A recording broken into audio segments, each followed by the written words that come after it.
10, 9, 8, 7, 6, 5, 4, 3, 2, 1. Ignition.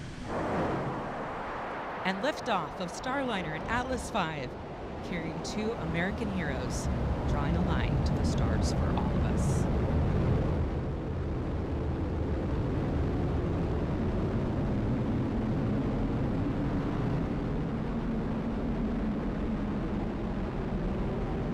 Commander Butch, Wilmore there, calling down to Mission Control here in Houston that the spacecraft has begun rolling into the right attitude for its ascent, and the Guidance, Navigation, and Control Officer here in the room seeing good data on that.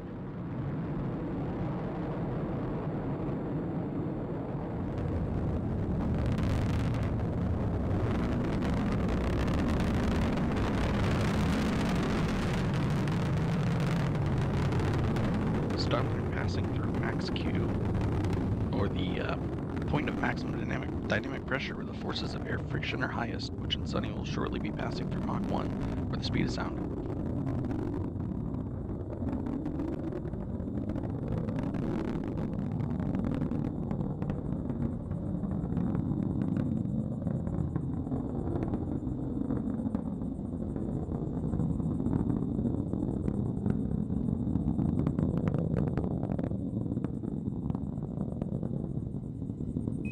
Got a good throttle up.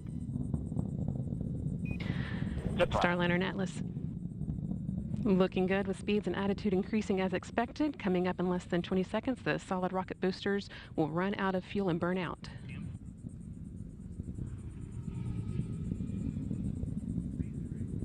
Good SRB burnout. Good SRB. Now that the fuel in the solid rocket boosters has been depleted, the Atlas main booster stage will be continuing its burn for about the next 3 minutes.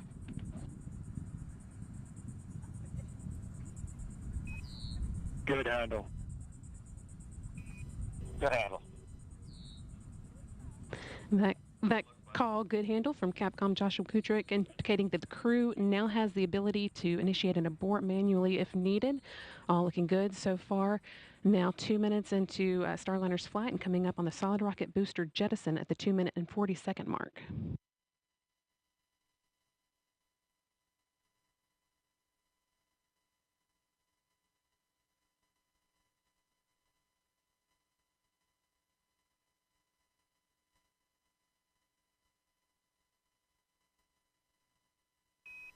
CLG and net, good trajectory.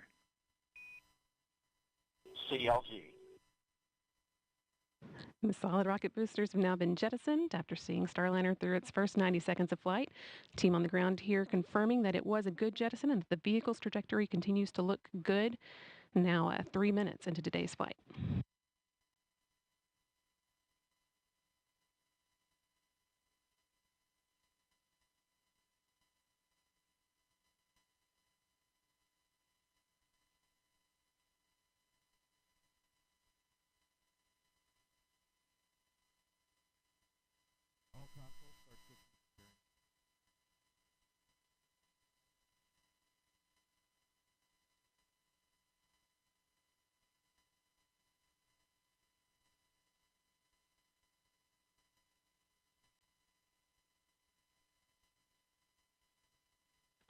Atlas booster now throttling back to limit the G-forces on Butch and Suni, trying to limit that to around 3.5 times the force of gravity you would feel while on the ground.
Staging. here in the ground. Decals open. You have sublimator act. Decal sub-act. Decal. Great act. Team on the ground reporting that they saw the Ascent cover on top of Starliner that's been protecting the spacecraft's docking system through its climb into orbit. They saw that jettison as planned. Staging was good. You have good control. And now the second stage's 2 Centaur engines have ignited to continue pushing Starliner into space, fueled by liquid hydrogen and liquid oxygen. The next milestone that we'll be watching for is the aeroskirt jettison.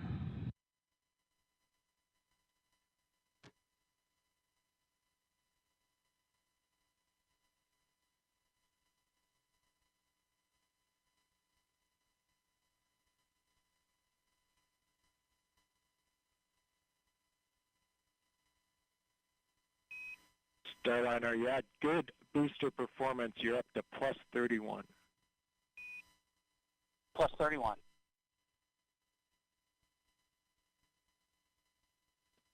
Atlas Control reporting booster performance offset of 31 seconds of ISP, or specific impulse, relative to its design baseline of around 450.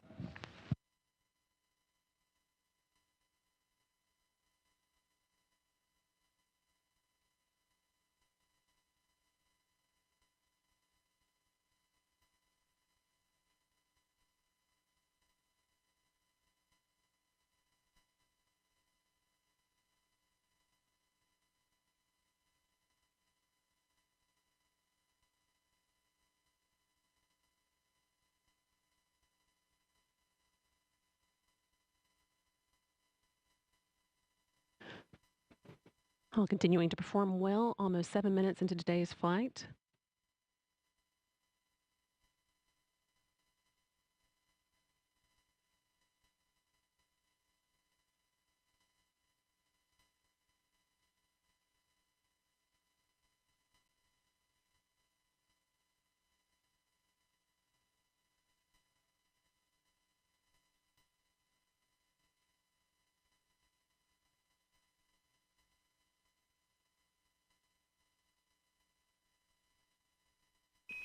Good Centaur.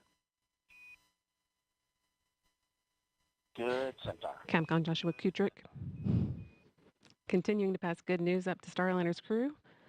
Last one reporting that the Centaur upper stage remains in good condition and is performing well, pushing them into orbit.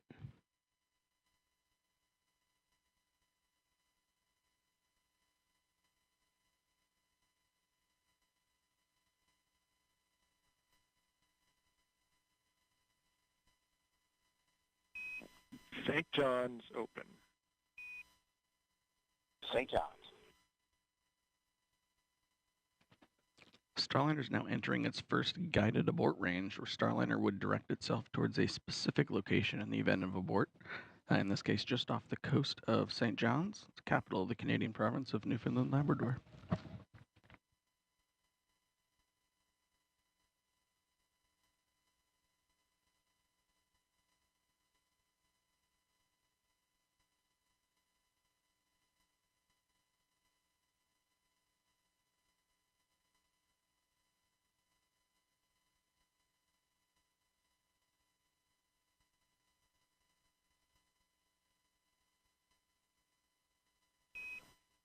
Starliner MECO converged 11:52 11:52.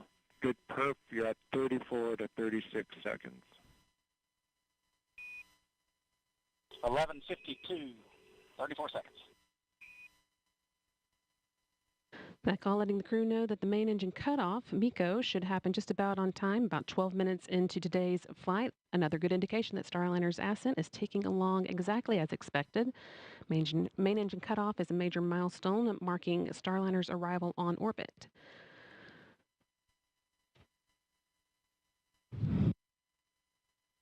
Still got about 2.5 minutes until we get to that, with the spacecraft continuing to perform well, make its way towards orbit. No action, Starliner, on the LCL. That's just the system coming up into controlling mode. Outstanding. No action.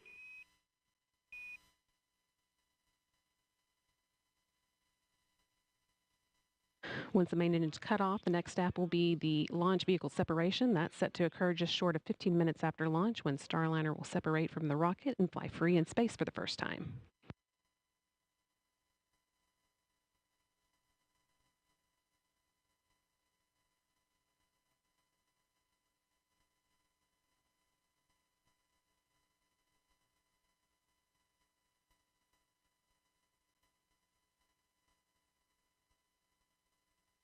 Flight Dynamics officer reporting that at this point, Starliner could potentially make an abort Starliner, landing yeah, off good the coast of cooling. Ireland.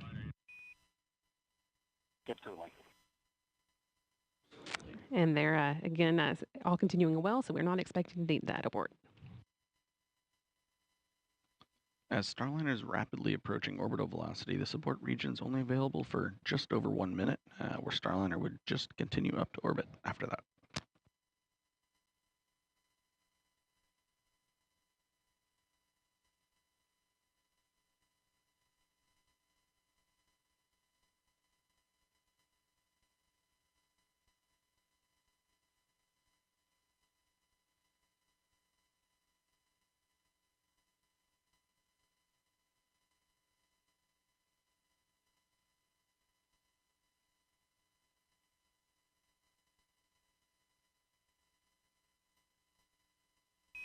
Thirty seconds, D'Amico.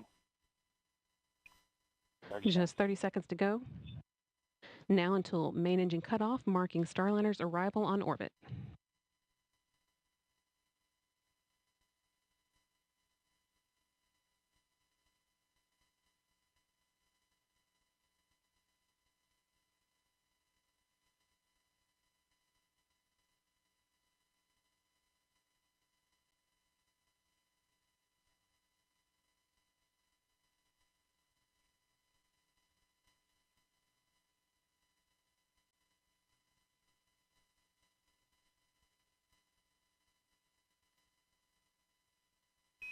Nominal MECO Starliner.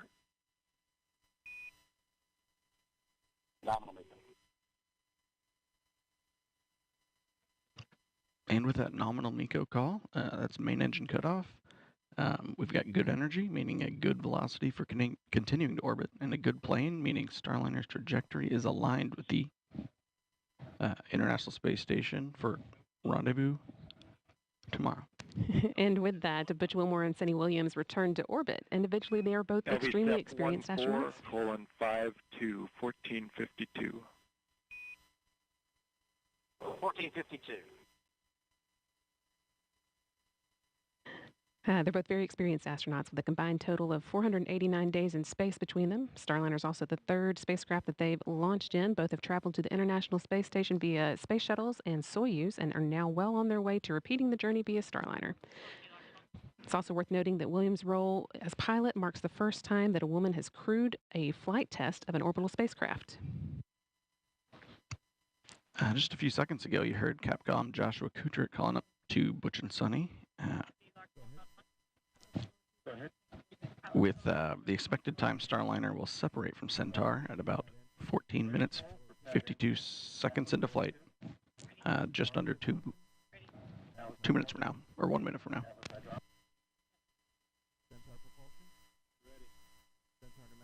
That is actually the last major milestone for Starliner's Ascent. All the hard work is done, but we need for Starliner to be flying on its own before it can begin heading towards the International Space Station. There's a slight pause in the action here while Centaur repressurizes and does some attitude control. We'll get into the right orientation to send Centaur on its way and then jettison it and move into the right orientation for the orbital insertion burn, which will come about 31 minutes into flight.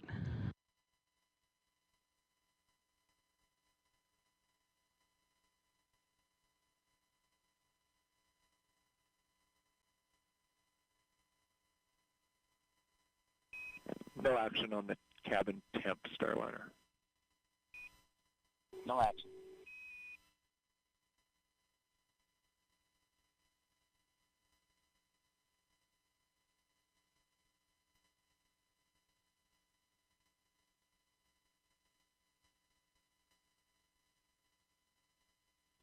And about 10 seconds until an expected launch vehicle separation.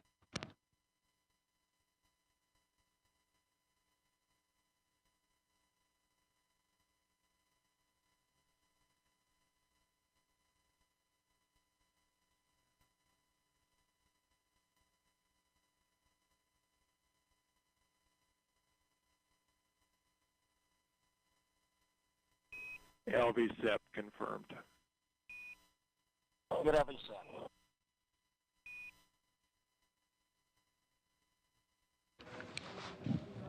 And now that Starliner has separated from this Centaur upper stage, we have a big thank you to our partners at ULA, providing Butch and Suni a smooth ride to space. That is not the end of today's orbit activity, though. The team will now be getting ready for the orbital insertion burn, which comes 31 minutes after flight. So that's still about 15 minutes away now. Sunny Williams and Butch Wilmore will be getting their tablets out and doing a few other activities to get Starliner ready for that. And that will be one of the that will be the first in a series of burns that will set Starliner on its way to the International Space Station.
Screen here that show when the burn has started. 2 seconds.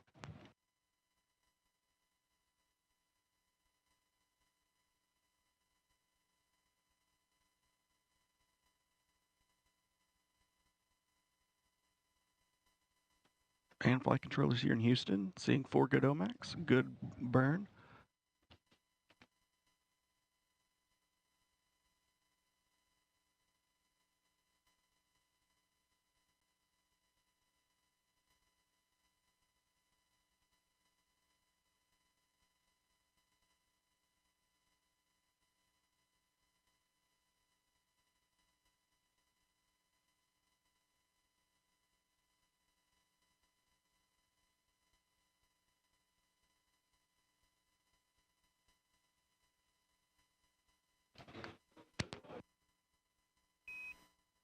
We take a look. That was a good OI burn. You're maneuvering to NavCal 1. Good OI burn, going to NavCal